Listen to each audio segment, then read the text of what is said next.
ನಿರಂತರ ಸುದ್ದಿಗಳಿಗೆ ಸಬ್ಸ್ಕ್ರೈಬ್ ಮಾಡಿ ನಮ್ಮ ಚಾನೆಲ್. ಈ ಬೆಲ್ ಐಕಾನ್ ನ ಪ್ರೆಸ್ ಮಾಡಿ ತಾಜಾ ಸುದ್ದಿಗಳನ್ನ ಪಡೀರಿ.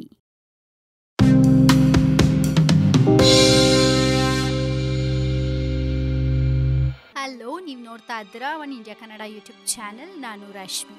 ರೆಡ್ಡಿ ಹೋಮ್ ಮಿನಿಸ್ಟರ್ ಅಂತೆ, ರೇವಣ್ಣ ಕೈಗೆ ಬಸ್ ಸ್ಟೇರಿಂಗ್ ಅಂತೆ. ಏನಿದು ವಿಷಯ?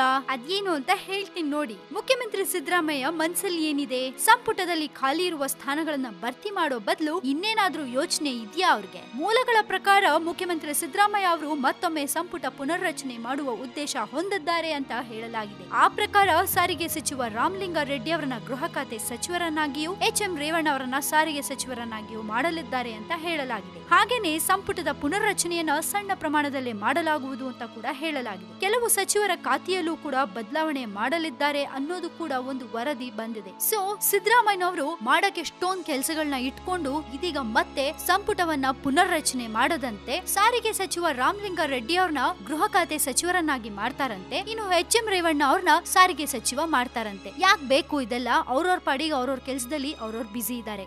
ಸುಮ್ನೆ ಅಲ್ಲಿಂದ ಇಲ್ಲಿಗೆ ಇಲ್ಲಿಂದ ಅಲ್ಲಿಗೆ ಅಂತ ಯಾಕೆ ಹೀಗೆ ಆಟಾಡ್ತಾ ಇದ್ದಾರೆ ಸಿದ್ದರಾಮಯ್ಯ ಅವರು ಗೊತ್ತಿಲ್ಲ. ಇದು ಬಿಟ್ಟು ರೈತರು ಒದ್ದಾಡ್ತಾ ಇದ್ದಾರೆ, ರೈತರ ಸಾಲ ಮನ್ನಾ ಮಾಡ್ಲಿ, ಎಷ್ಟೋ ಜನ ಕೆಲಸ ಇಲ್ಲದೆ ಒದ್ದಾಡ್ತಾ ಇದ್ದಾರೆ, ಅಂತವ್ರಿಗೆಲ್ಲ ಕೆಲಸದ ಭಾಗ್ಯವನ್ನ ಕರುಣಿಸ್ಲಿ, ಇದೆಲ್ಲ ಬಿಟ್ಟು ಬೇಡದ್ದನ್ನ ಮಾಡ್ಕೊಂಡು ಕೂತಿದ್ದಾರೆ. ನೀವೇನ್ ಹೇಳ್ತೀರಾ ಫ್ರೆಂಡ್ಸ್? ನಿಮ್ಗೇನಾದ್ರೂ ಇದ್ರ ಬಗ್ಗೆ ಹೇಳ್ಬೇಕನ್ಸಿದ್ರೆ ಧಾರಾಳವಾಗಿ ನಮಗೆ ಕಾಮೆಂಟ್ ಮಾಡಿ ಕಳಿಸಿ. ಜೊತೆಗೆ ಇನ್ನಷ್ಟು ಸುದ್ದಿಗೆ ನೀವು ಮರೀದೆ ಸಬ್ಸ್ಕ್ರೈಬ್ ಮಾಡಿ ನಮ್ಮ one India Kannada YouTube channel. ಜೊತೆಗೆ ಈ ನಮ್ಮ ವಿಡಿಯೋ ನಿಮ್ಗೆ ಇಷ್ಟವಾದಲ್ಲಿ ದಯವಿಟ್ಟು ಶೇರ್ ಮಾಡಿ, ಲೈಕ್ ಕೂಡ ಮಾಡಿ.